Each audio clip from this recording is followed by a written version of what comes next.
Good morning, everybody. Welcome back. Someone has got selections here for Monday, November 13th. For again today's play of the day. Quick recap what happened yesterday. We had a nice winner in hockey with Artemi Panarin over half an assist at minus 135 on DraftKings. Cashed it easily in the second period. Got another one at the end of the game for fun, but he finished with two. Nice winner there. Look for the winner here on Monday. But pretty limited hockey cards. We are going to transition over to college basketball for the first time this season. And look at a matchup between Stetson and Houston taking place at around 8 p.m. Eastern time. And for this game, we're going to lay the wood here. We're going to take the Cougars minus 26.5 at minus 110 on DraftKings. Time recording of 12:30 a.m.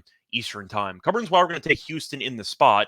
First reason, the line did open up at 24.5. It's up to 26.5. I can guarantee you it's not going to close at 26.5. It's going to go up probably closer to around 28.5 if I had to guess. But I do expect a lot of money to come in on Houston, and rightfully so, because they have been dominant so far this season. We know the Cougars for the last couple of years under Kelvin Sampson have been one of the better, if not best teams in college basketball. And this year so far has been no different because Houston has won each of its first two games against D1 competition this season by at least 32 points. And Stetson has only played one D1 team this season, lost to UNLV by 16 points on the road. The problem with that is that UNLV in its first game lost to Southern at home by 14 points. The point is, UNLV is not very good, and they still buried Stetson by 16. I think Stetson gets curb stomped by one of the best teams in the country in this spot. But to go through the actual KenPom numbers, Houston is much better in every area, to no surprise. Houston does rank in ninth in offensive efficiency according to KenPom. Stetson ranks 153rd. Houston ranks second in defense efficiency according to KenPom. Stetson ranks 303rd,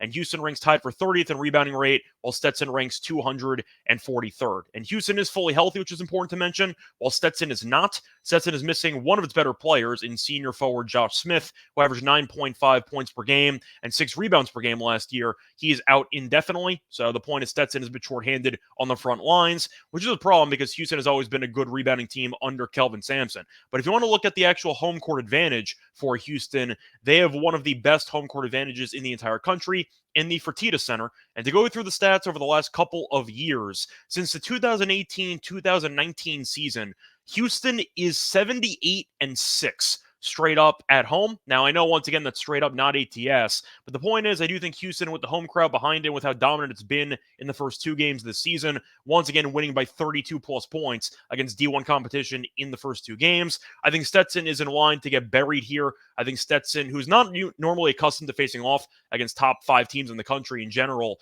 is really going to feel the talent disparity here, and I do think that Houston will be able to name the score in this matchup. Stetson offensively is really not great, and Houston defensively is elite. I'm not sure if Stetson reaches 50 in this game. We saw Houston really put together a defensive masterclass in the first game against UL Monroe. I think you might see Stetson finish somewhere in the 40s.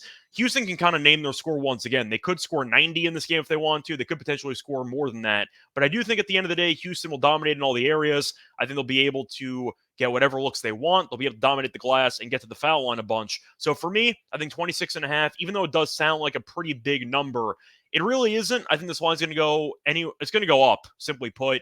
And Stetson losing to UNLV on the road by 17 is really not that great of a loss because UNLV lost to Southern once again at home on the same floor by 14. So I think Stetson's in line to get buried, and I'm going to back that outcome. The play that once again here for Monday, November 13th is going to be on Houston minus the 26.5 and minus 110 on DraftKings. Bye, everyone.